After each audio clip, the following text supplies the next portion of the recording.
Uma palavra de esperança com o pastor Wagner Aprígio. Nos apoie nesta missão.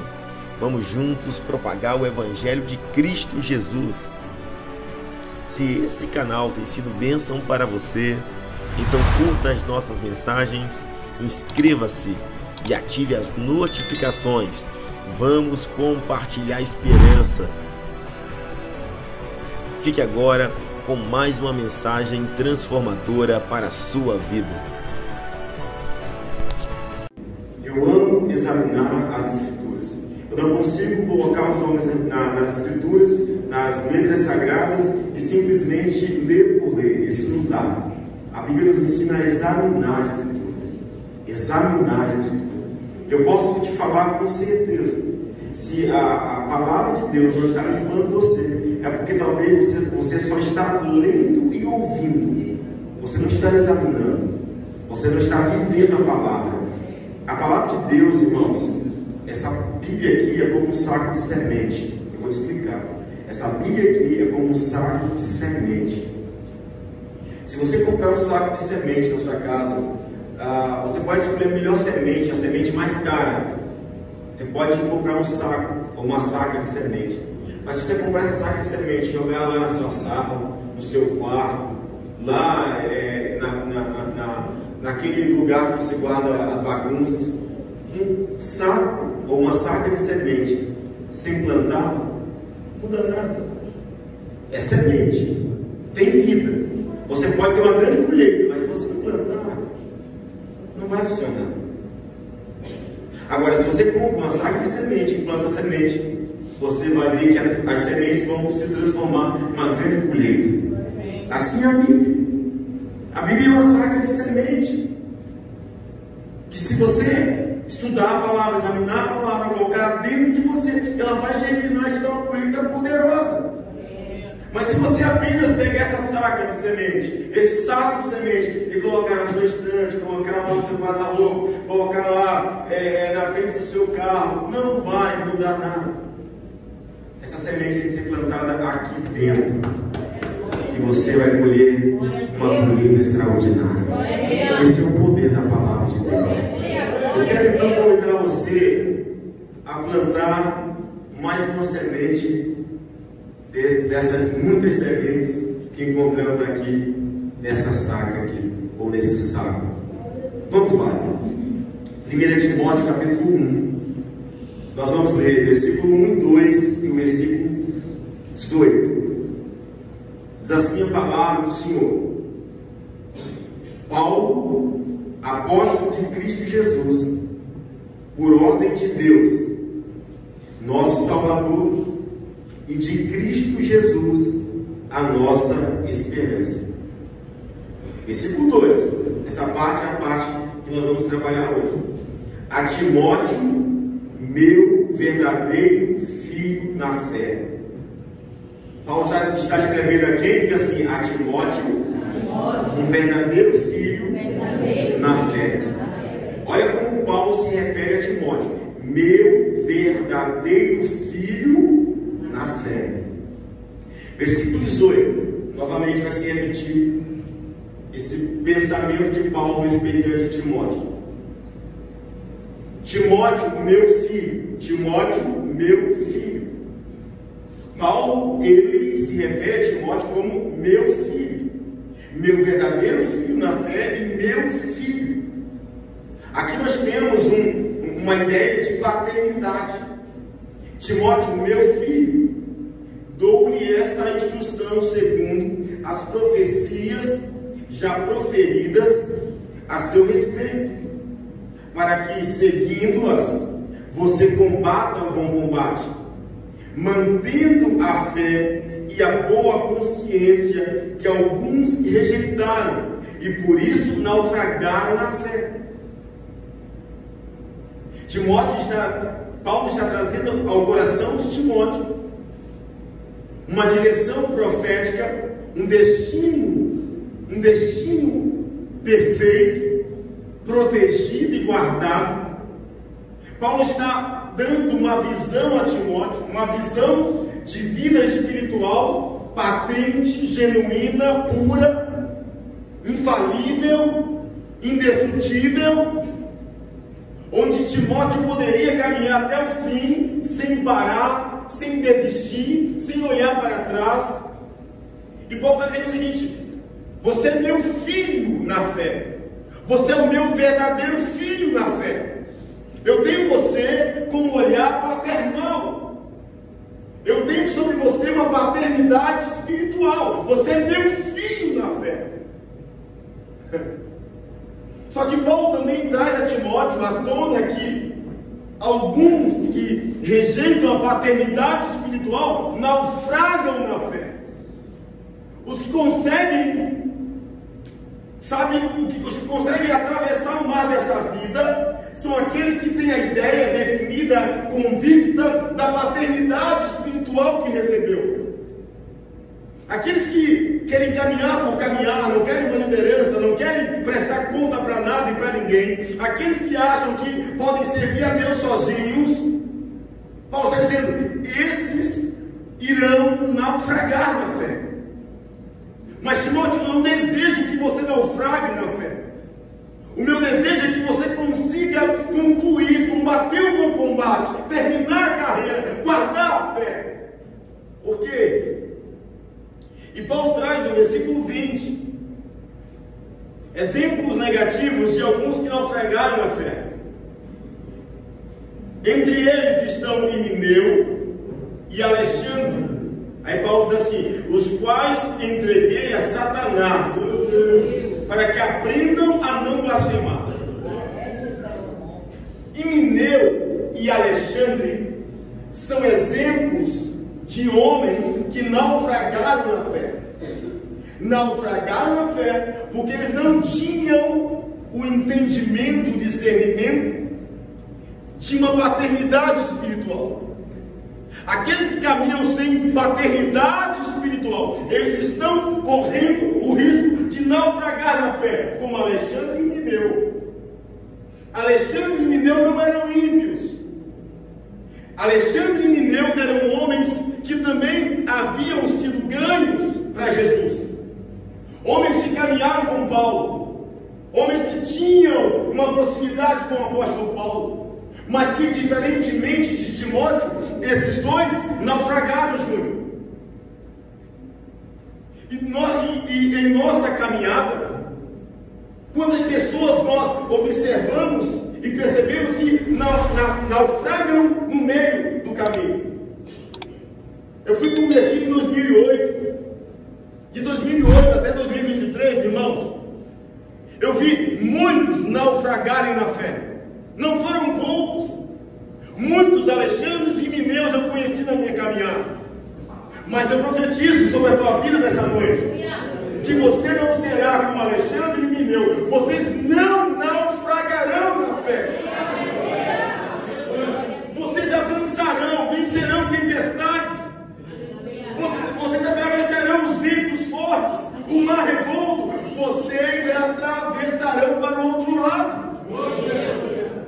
Eu estou pregando para uma geração de Timóteo, os que querem viver a identidade de verdadeiros filhos na fé. Aleluia. A mensagem para hoje é exatamente essa. Como Timóteo, sejamos verdadeiros filhos na fé. Você se sente um verdadeiro filho na fé? Pastor, o que é ser um verdadeiro filho na fé? É não ser um falso filho na fé.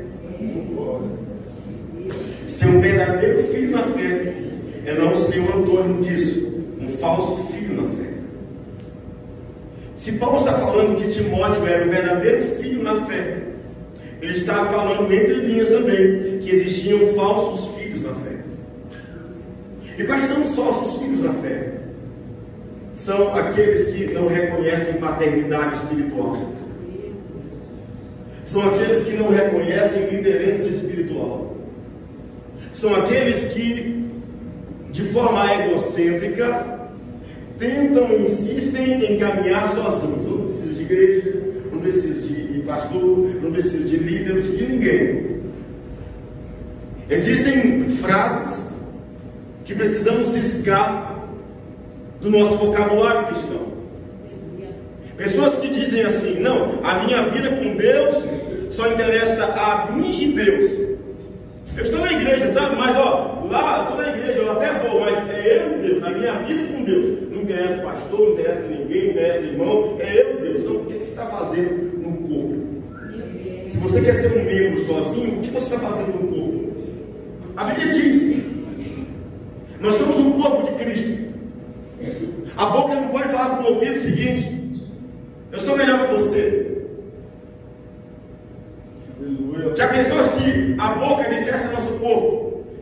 A boca dissesse: todos os membros do corpo vão ser boca. Então o pé chamaria boca, a unha chamaria boca, o dedo chamaria boca, a orelha chamaria boca, seu coração chamaria boca, tudo seria boca. Mas Deus fez um corpo com vários membros, onde cada um precisa viver a sua função. Porque o corpo só funciona bem se ele estiver em pleno funcionamento, onde cada membro está cumprindo, exercendo a sua função. Você é um membro do corpo de Cristo, que é a igreja. E se você entender a sua função, se você viver aquilo que Deus chamou para viver, então o corpo ganha. Os dons que recebemos, não recebemos para nós mesmos, de forma egoísta. Eu não prego para mim mesmo, eu não oro para mim mesmo, também oro, mas não oro só para mim mesmo. Os dons que recebemos por graça, sobre graça, para servir o corpo. Só que nós estamos confundindo algumas coisas nesse tempo. Tem muitas pessoas que não estão entendendo um discipulado genuíno como o de Timóteo. Timóteo entendeu que era um verdadeiro filho na fé. Paulo, seu pastor, testificava isso, corroborava isso. Agora, por que está faltando Timóteo, Larissa? É porque, gente, olha para cá, depois você dorme. Por que falta Timóteo? Porque alguns estão querendo viver Cristo pela metade. Existem alguns Timóteos de hoje que querem somente viver pelos dons espirituais, isto é, pelos talentos. Aí existe outro que quer viver só por outras questões. Presta atenção: verdadeiros filhos na fé precisam viver talentos e unção. Talento e unção. Pastor, por quê? Porque o talento vem de Deus. 1 Pedro 4,10 diz assim: use o dom que recebeu para servir outros. Dom é o talento, é aquilo que Deus gerou em você, é a sua criatividade, é aquilo que você nasceu para viver e para fazer. Dom é aquilo que você sabe oferecer. Você sabia que a empresa que te contrata não contrata porque é você, contrata pelo que você sabe fazer. O salário que você recebe na sua empresa não é porque é você, é pelo que você oferece a eles. A empresa contrata talento e não pessoas. Entende isso? Então, presta atenção. Se um discípulo quiser caminhar somente com dom, somente com talento, que também é dom, não vai dar. Por quê, pastor? Porque o dom é bom, gente. O dom é importante. O dom inspira outras pessoas. O dom atrai outras pessoas. Atrai. Quando você quer assistir um show, sei lá, eu gosto do cantor X. Você vai lá por quê atrás daquele cantor? Porque na sua mente ele tem um talento que te atrai. Cantar bem ou dançar bem. O que um comediante tem que atrai as pessoas? É engraçado, é irônico. Então o que atrai pessoas é o dom, é o talento, aquilo que você sabe fazer. Se você tiver 2 jogos de futebol para assistir, um jogo de futebol, quem são os jogadores? É o Zé Perna de Pau, é aquele que não sabe chutar. Só que do outro lado tem um jogo do melhor time do mundo. Tem um jogo lá do Manchester City, Real Madrid. Você vai ver qual talento, irmão. Você vai ver lá o Vini, você vai ver lá quem? O De Bruyne, ou você vai ver o Zé Canela de Pau. Você vai no lugar aonde te oferece mais talento. onde vai ter drible, pedalada, porque o talento atrai multidões. Só que dentro da igreja, só talento não basta. Por quê? Talento atrai. O que você sabe fazer, se você fizer bem, atrai pessoas, agrada pessoas. Mas talento sem unção não vai funcionar no mundo espiritual. Porque se o talento atrai pessoas, a unção liberta pessoas. A Bíblia diz que a unção despedaça todo jugo. A Bíblia diz que o Espírito de Deus ungiu Jesus para libertar pessoas. Ou seja, o dom atrai, a unção liberta. Não adianta cantar bonito, pregar bonito, se não tiver unção de Deus para libertar pessoas. Timóteo era um verdadeiro filho na fé. Ele tinha dom e unção. Ele atraía e libertava pessoas. Use o seu dom com unção de Deus. O mundo tem muita gente talentosa. Cantam bem, falam bem. Por isso que o mundo tem talento, gente. O mundo atrai, tem talento lá. Mas eles não têm a unção. E por isso que continuam vivendo a vida que vivem. Agora você já observou? Quando há fusão entre dom e talento com unção, meu Deus. Aquele que cantava muito no mundo, quando se converte, ele não volta a cantar muito. Ele volta a adorar com poder, com unção. E pessoas são libertas do inferno.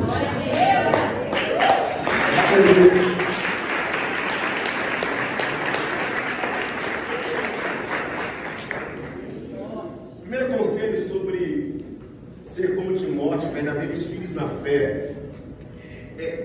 O conselho é esse aqui: sejamos filhos gerados pelo Evangelho de Cristo Jesus. Se você quiser viver uma paternidade verdadeira, se você quiser ser um filho de Deus genuíno, um verdadeiro discípulo, você precisa ser gerado pelo Evangelho de Cristo. É isso aqui. Ser gerado pelo Evangelho de Cristo. Agora, pastor, onde está isso aí? Olha só. 1 Coríntios 4, versículo 15 ao 17. 1 Coríntios, capítulo 4, aqui. Ok? Olha Paulo se referindo a Timóteo, verdadeiro filho na fé. Embora possam ter 10 mil tutores em Cristo, vocês não têm muitos pais, pois em Cristo Jesus eu mesmo o gerei por meio do Evangelho. Vou explicar isso aqui um pouquinho melhor. Paulo está falando sobre tutores e pais. Ele está dizendo o seguinte: vocês podem ter 10 mil tutores. Vocês podem ter 10 mil tutores. O que é o tutor aqui? O tutor vem da palavra do grego pedagogo, aquele que ensina as crianças. O tutor também representava lá atrás o escravo que pegava a criança e levava à escola. Esse é o tutor. O tutor, ele até ensina, ele até ajuda, ele até coopera, mas o tutor não gerou o filho. O que Paulo está falando? Vocês podem até ter outras pessoas falando no coração de vocês, mas quem gerou vocês pelo Evangelho fui eu. Eu fui o pai espiritual de vocês. Eu gerei vocês no útero espiritual que é o Evangelho de Cristo. Se você for gerado somente por uma palavra humana, se você for gerado somente por um dogma, por uma doutrina, por uma placa de igreja, eu fui gerado pelo amor de Sião, não, você tem que ser gerado pelo Evangelho de Cristo que é pregado na Monte Sião. A Monte Sião não está gerando você. Placas de igreja não podem gerar você, porque se placas gerar você, se as placas começarem a gerar você, você não terá paternidade espiritual patente no mundo espiritual. Você vai ser um defensor de placas, denominações, mas não do Evangelho. Timóteo entendia que ele fora gerado pelo Evangelho pregado por Paulo. Aleluia. Aquele que pregou no seu coração, aquele que te fez conhecer o Evangelho, é sua paternidade espiritual. Aquele que te ensina não somente por palavras, mas por atitudes, é a sua paternidade espiritual. Verdadeiros filhos na fé não vivem como órfãos. Verdadeiros filhos na fé não são egoístas, não são prepotentes e não são solitários. Eles sabem que têm paternidade espiritual. Timóteo tinha paternidade espiritual. Versículo 16. Portanto, suplico-lhes, sejam meus imitadores. Paulo está falando, se vocês querem ser verdadeiros filhos na fé, sejam meus imitadores, porque assim eu sou de Cristo Jesus. Temos que assumir responsabilidades.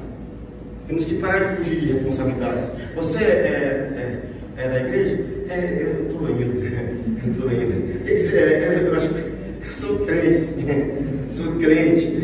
Mas você é cristão, você é de Cristo? Estou indo, sim. É bom, a igreja é boa. Não, estou falando se a igreja é boa, se você é cristão, porque cristão é pequeno Cristo. Cristão é a continuidade de Cristo. Estou perguntando se você vai na igreja. Estou perguntando de qual placa você está indo, ou de onde você congrega. Estou perguntando se você é um verdadeiro filho na fé. Estou perguntando se você tem paternidade espiritual.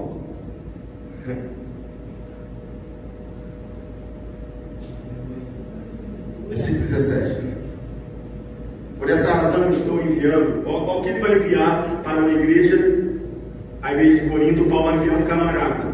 Se Paulo está dizendo, eu gerei vocês, quem que ele vai enviar para ensinar aquela igreja a viver de fato uma vida cristã de verdade? Um cara que entendia que fora gerado pela fé. Paulo pega um modelo de discípulo e envia para uma igreja que precisava aprender o discipulado. Então ele diz assim, por essa razão eu estou enviando a vocês Timóteo, meu filho amado, fiel no Senhor, a qual lhes trará a lembrança da minha maneira de viver em Cristo Jesus, de acordo com o que eu ensino por toda parte, em todas as igrejas. Paulo escolhe alguém que é verdadeiro filho na fé. Você observa que ele retrata Timóteo como meu filho amado, verdadeiro filho.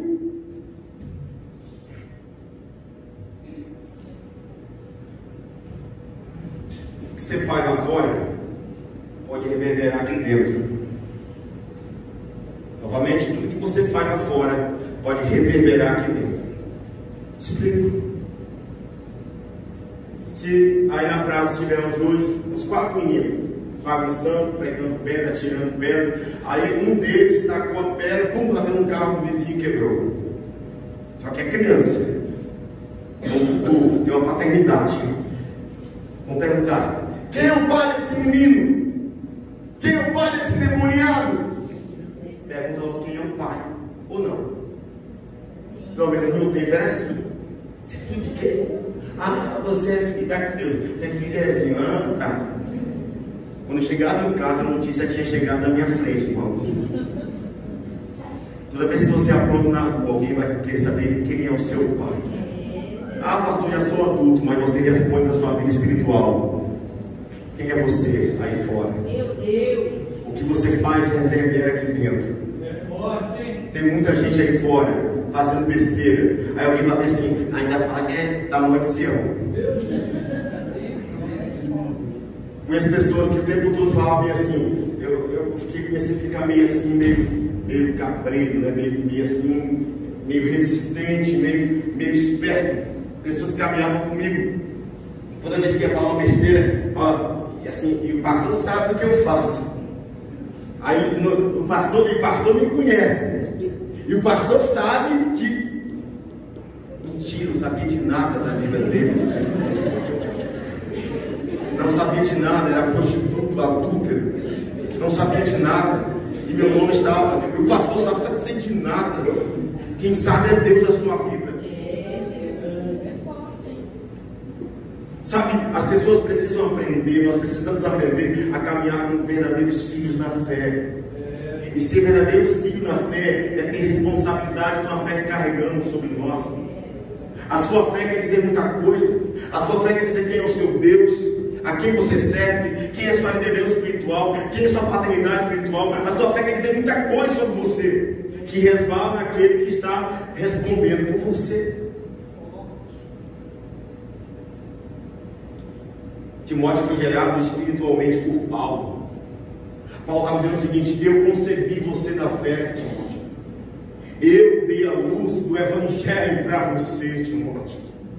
Aleluia.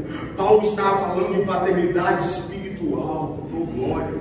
Glória a Deus. O Evangelho chega para nós através de pessoas, meu povo. Eu ainda conheço pessoas que falam o seguinte: não tem nada a ver com pessoa, com fulano. Gente, você não tem nada a ver com ninguém. Então você é melhor que Jesus.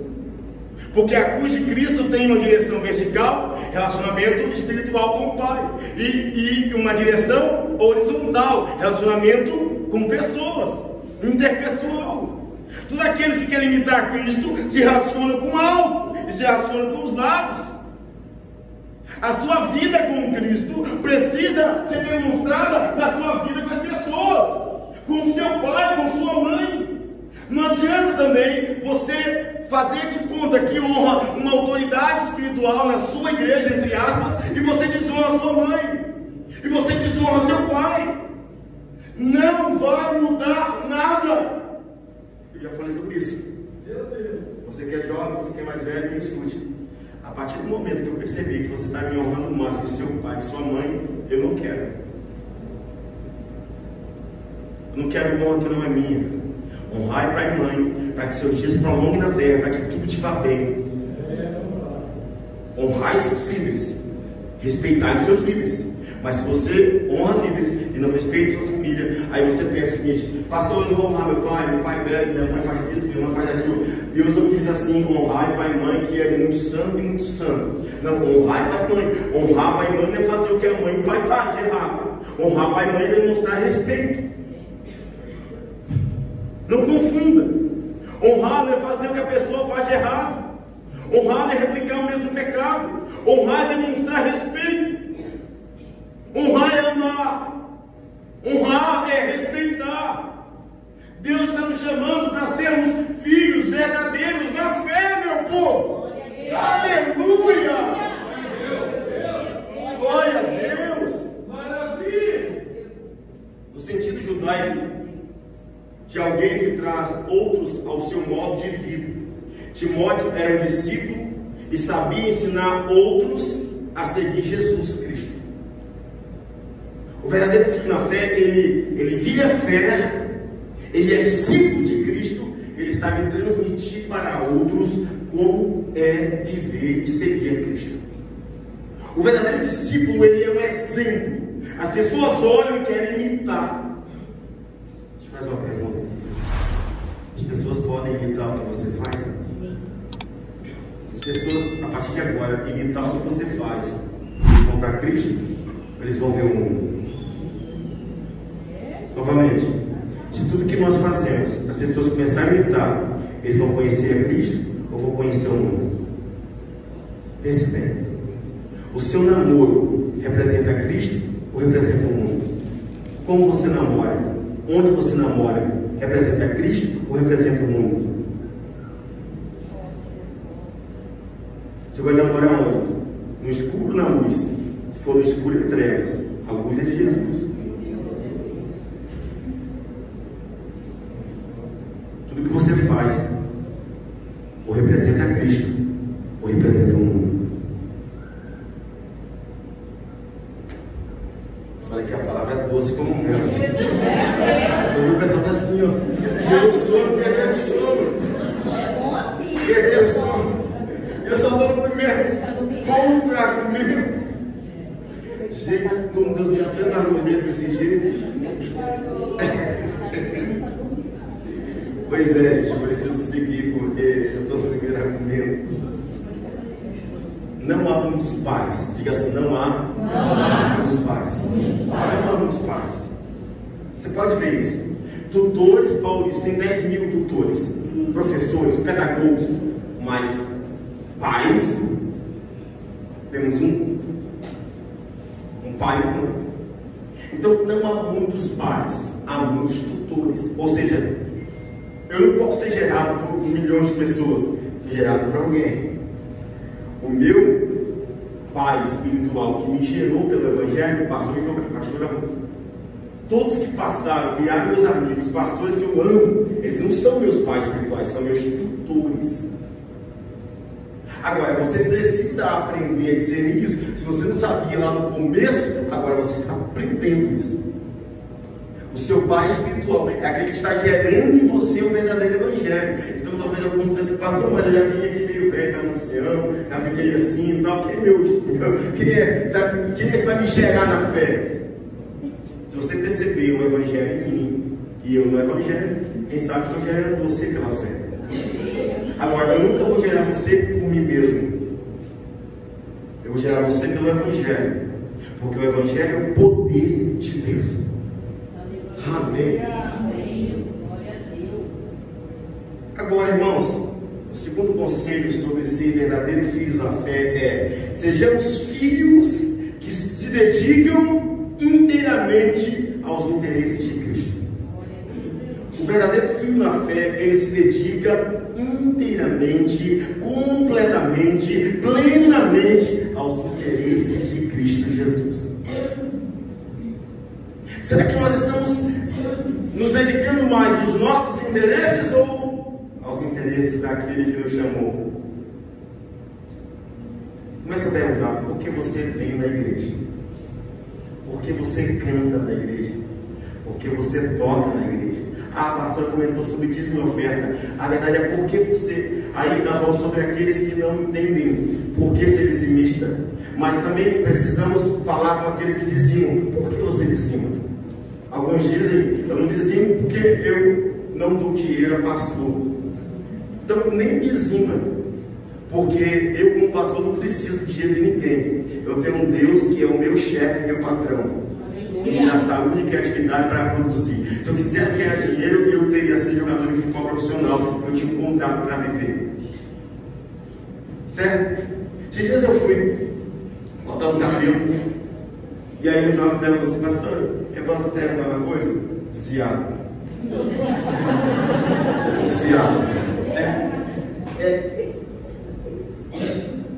O senhor já viu a casa ali do pastor de tal igreja? Eu sei qual casa é. Como é que pode? O pastor tem a melhor casa do bairro. Eu falei assim: ele teria que ter o quê? O pior barraco do bairro? Eu falei com ele. Porque eu conheço um pastor que ganha 6 mil. Aí eu falei assim: o pastor não pode ganhar bem? Não, pastor, porque eu gosto da igreja que o pastor não tem salário. Sabe por quê? Quando o pastor não tem salário, aí eu sei que ele trabalha por amor. Eu falei: tudo bem. Você trabalha com o quê? Eu trabalho entregando no iFood. Beleza? Você gosta, você faz? Eu gosto, então. Trabalha sem receber salário. Só porque você ama o que faz, você vai comer o quê? Pedra, isopor, capim, areia. Eu não amo o que eu faço, não trabalho sem receber nada. Falei: filho, você conhece a Bíblia? A Bíblia diz que o trabalhador é digno do seu salário. Não abandonar o boi enquanto ele estiver debulhando. Aquele que trabalha do altar, vive do altar. Agora, viver do altar não é extrapolar e virar um ganancioso que quer explorar as ovelhas. Porque Pedro vai falar que o verdadeiro pastor, ele não explora ovelhas, ele não domina ovelhas, ele cuida de ovelhas. O homem foi chamado para dominar animais, dominar répteis, peixes e aves. Mas quando chega no outro homem, Deus nunca disse dominar um outro homem.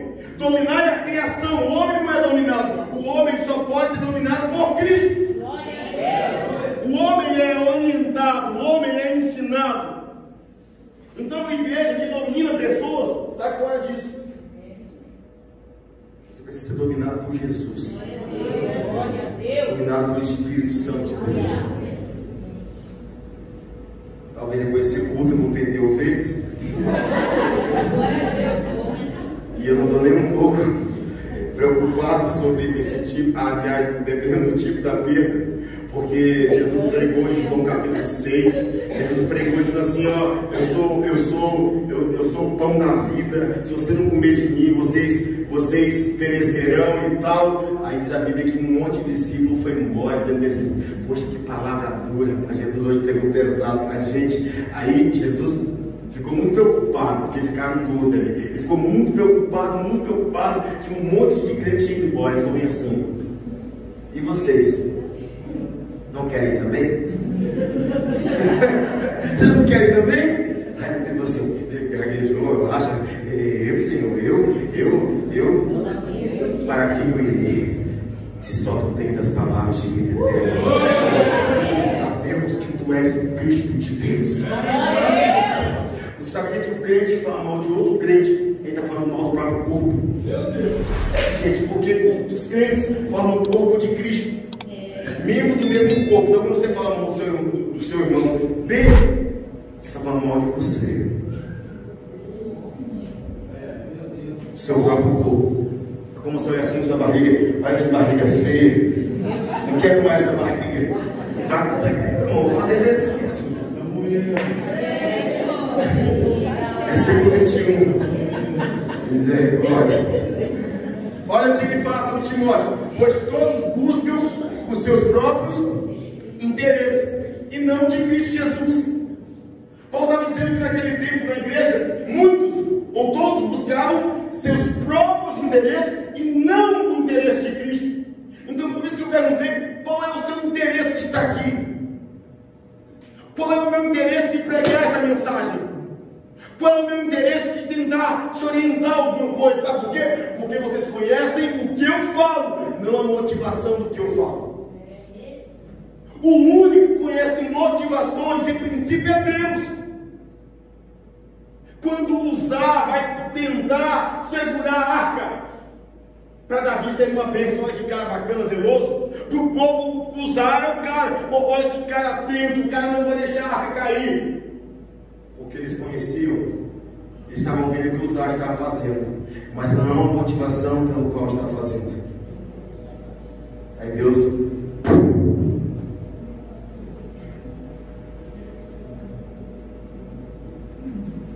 versículo 22. Mas vocês sabem que Timóteo foi porque serviu comigo no trabalho do Evangelho como filho ao lado do seu pai. Ah, meu Deus, como esse Evangelho está difícil de a gente ver hoje, né? Porque se eu desci com a mocinha do pastor para caminhar, olha lá, está puxando, olha lá, só para o pastor ver ele. Você não precisa que o pastor te veja, você precisa que Deus te veja. Agora, Paulo está dizendo o seguinte: Timóteo lutou comigo como um filho ao lado do pai, porque Timóteo respeitava o que? A autoridade e paternidade espiritual. Ele caminhou com Paulo até o fim. E a gente hoje vê uma galera que qualquer vacilo do seu pastor, do seu líder, jogar fora. Eu conheço pastores que cuidaram de famílias por 20 anos, cuidaram de uma forma idônea, de uma forma correta e sincera, mas o pastor que errou uma vez, esse pastor 20 anos cuidou de todo mundo. Ele foi buscar o filho da irmã nas drogas, ele pagou o traficante para não matar o filho dos irmãos da igreja. Esse pastor viu um monte de casal adulterar e perdoou, ensinou e juntou todo mundo, mas depois de 20 anos, esse pastor que fez tudo isso ele fez, aí ele comete um erro. Sabe o que os irmãos falam? Pega ele assim, ó, um bico, dá uma bica. Não presta, miserável, demoniado. Mas vocês sabem que Timóteo foi aprovado porque serviu comigo no trabalho do Evangelho como filho ao lado de seu pai. Se você reconhece paternidade espiritual, pega na mão do seu líder, do seu pastor, da sua pastora, daquele que gerou você pelo Evangelho. Sirva como filho ao lado do seu pai. Meu pastor está lá, o pastor Jorge, e ele fala comigo, ele fala assim: meu filho, eu sei que você tem muitas propostas. Ele fala comigo: eu sei que você vai longe demais, e eu admiro a sua humildade, porque ainda assim você sempre me honra. sempre me respeita e sempre cuida de mim. Escute, vai gravar para o YouTube se estiver gravando aqui. Eu sou muito assim, doido tá aqui, né? Eu vou cuidar dos meus pastores até o último dia. E eu vou cuidar da minha paternidade espiritual até o último dia. E eu vou cuidar.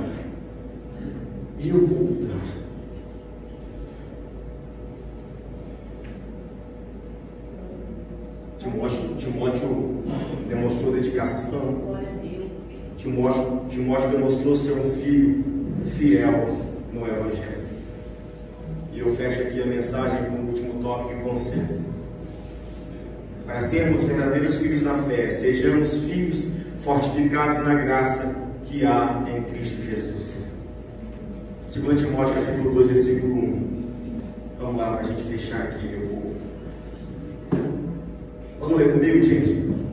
Olha que Paulo disse a Timóteo: portanto, você, meu filho, sempre filho, meu filho, fortifique-se na graça que há em Cristo Jesus.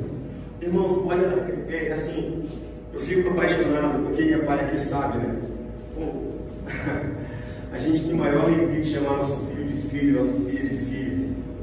E temos o maior, assim, quando eu falo orgulho, esse é orgulho mundano, acho que a palavra acaba, às vezes, tendo um entendimento diferente. Então, eu fico muito feliz, ou melhor dizendo, de poder chamar minha filha de filha, meu filho de filho, e ouvir eles falando assim: a bênção, pai. A bênção, mãe. Eu tenho maior alegria quando eu vejo um discípulo falar comigo: pastor, o senhor é meu pai espiritual. Eu sei que essa alegria é misturada de responsabilidade. Mas, querido, olha como Paulo trata Timóteo: portanto, você, meu filho, fortifique-se na graça que há em Cristo Jesus. Estamos na segunda e última carta do apóstolo Paulo. Estamos aqui nos últimos momentos de vida desse gigante da fé. E sabe o que Paulo quer? Eu vou trazer essa mensagem no domingo que vem. Como Timóteo, você precisa atentar e obedecer o chamado de Deus e depressa. Traz essa mensagem no domingo que vem. Olha só, Paulo está no fim da vida, prestes a morrer. Daqui ele não vai sair mais. Ele está numa cela, numa masmorra fria. Ele está em um lugar úmido, em um lugar sem vida, um lugar sem saúde. Ele está morrendo, ele está sozinho, mas ele está preocupado com você, meu filho. Fortifique-se na graça que há em Cristo. É um líder que sabe que vai, todos vão, um dia vamos. Mas é um líder que olha para o filho e fala assim: enquanto está você, meu filho, fortifique-se na graça que há em Cristo Jesus. Você que me tem com respeito, com apreço, eu quero te dizer: um dia eu vou partir. Eu tenho um plano de 100 anos para viver, mas só tenho hoje para continuar vivendo. Eu tenho um plano de viver 100 anos, mas só tenho hoje para viver. Então escute bem, Timóteo que está aqui, homem e mulher, enquanto a você, meus filhos, fortifique-se na graça que há em Cristo Jesus. Enquanto a você, meu filho, fortifique-se na graça que há em Cristo Jesus. Vá até o fim, olhe para a cruz, olhe para a graça, olhe para Cristo, fortifique-se na graça que há em Cristo Jesus. Aleluia! Fortifique-se vem do grego, que significa transmitir habilidade, tornar capaz, capacitado, encher-se de poder, fortalecer-se no poder. Pode estar falando o seguinte: fortifique-se, se fortaleça em poder, adquire a habilidade, capacidade em poder. Fortifique-se, na gramática portuguesa é empoderar. Empoderamento feminino, empoderamento.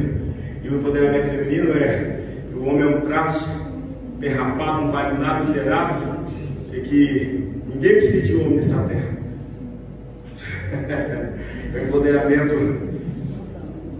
distorcido, deturpado.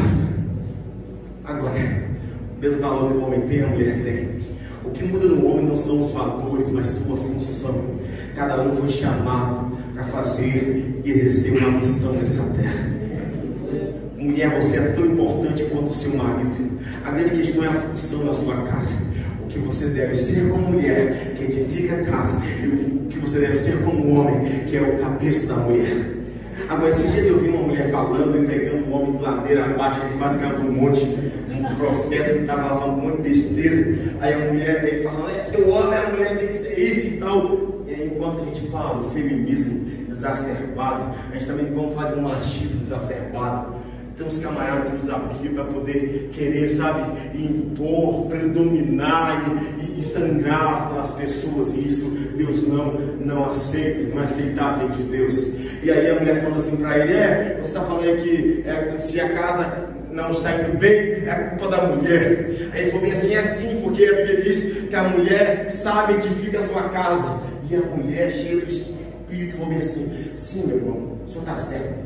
A mulher sabe edifica, não edifica? Ele falou assim, edifica sim. Ele falou bem assim, mas peraí, mas qual é o material que o homem está levando para dentro de casa para a mulher edificar?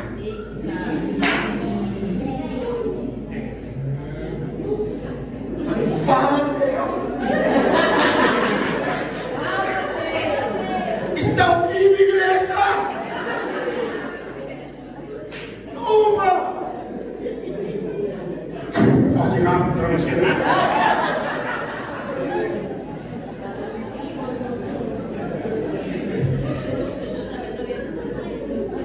Arreda-te, Satanás! A mulher sabe edificar a casa, mas e aí, varão? Qual é o material que está levando a mulher a edificar a sua casa? Meu Deus! Traição, adultério, mentira, bebida.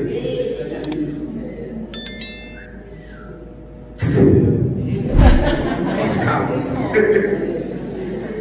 Aí eu falei assim, fui pra casa. Eu fui baixando no poder, não dói. Fui baixando no poder porque eu fui o mesmo varão que eu fui no monte com o irmão. Aí o irmão estava de terra e eu pastor, porque o pastor é o pastor Oxi, né? Aí eu no monte orando, levando o discípulo era de terra, elegante. Eu estava com minha calça normal, calça jeans, aqui uma camisa normal. E aí, ele, na hora que eu estava descendo, o meu varão, ele chegou assim para eu e o discípulo que anda comigo. Aí ele falou bem assim: vem cá, pastor. Aí eu olhei bem assim e falou: não, de cá. Aí o discípulo chegou perto dele e eu fiquei assim. Aí ele falando como assim: cada roupa, pastor, você sabe que você tem que ter homens fiéis do seu lado. Aí eu ia tentar assim: meu irmão? Ele, não, eu falo pastor aqui. Aí eu fiquei assim. Aí Deus falou bem assim: esquenta não, meu filho. Está lembrado do 1 Samuel capítulo 16? Deus disse assim a Samuel, o profeta: Samuel, se fosse por você, vocês teriam ungido o homem errado, porque você vê a aparência, mas eu vejo o coração. Eu desci do monte e ele ficou gritando que o pastor era de terno, de calça jeans e cruciado. Então, fui para casa e depois eu percebi com os irmãos falaram assim: pastor, você não falou nada.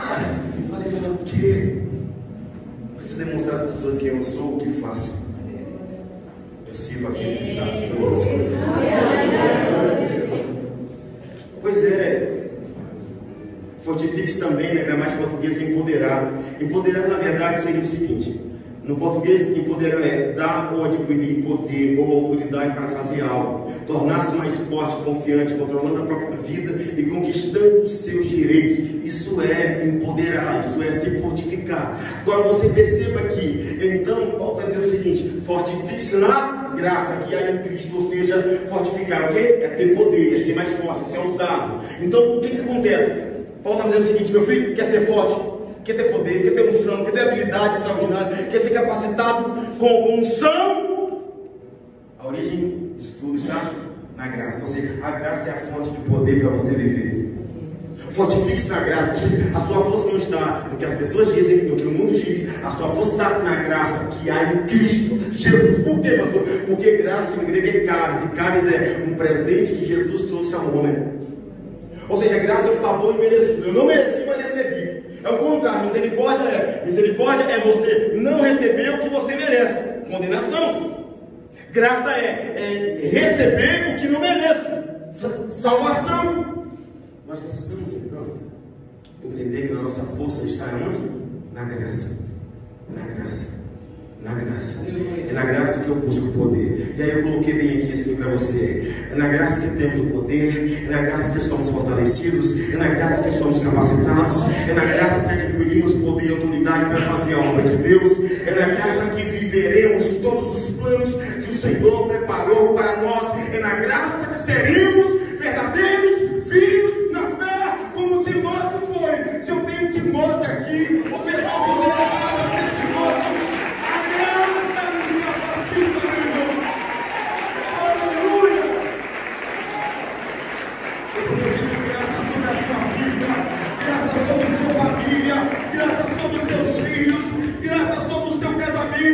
Graça sobre os teus negócios. Graça, graça, graça, graça, graça. Que a graça de Deus te fortaleça. Que as suas finanças sejam geradas na graça. Que a tua saúde seja guardada na graça. Que os teus negócios sejam levados avantes na graça. Que você seja cheio da graça. É graça. É graça. Que o seu namoro tenha graça. As pessoas falam assim: ah, pastor, eu estou cansado dessa vidinha sem graça. Eu sei, vidinha sem graça é vidinha sem favor imerecido. E aí vai ser sem graça mesmo. E o que é algo sem graça? É algo desgraçado. Desgraça é algo sem a graça. E por isso que a gente fala assim: ó, não fala esse nome, desgraça. Por quê? Porque desgraça chama aquele que não tem graça, Satanás. Por isso que a palavra é pesada. Porque desgraça é falta de graça. Mas quem está em Cristo é filho da fé, é verdadeiro, cheio da graça. Glória a Deus. Então arranca esse nome desgraça da sua vida. Você não é alguém desgraçado, você tem a graça de Cristo. Você é alguém verdadeiro filho na fé que se fortifica na graça que há em Cristo Jesus.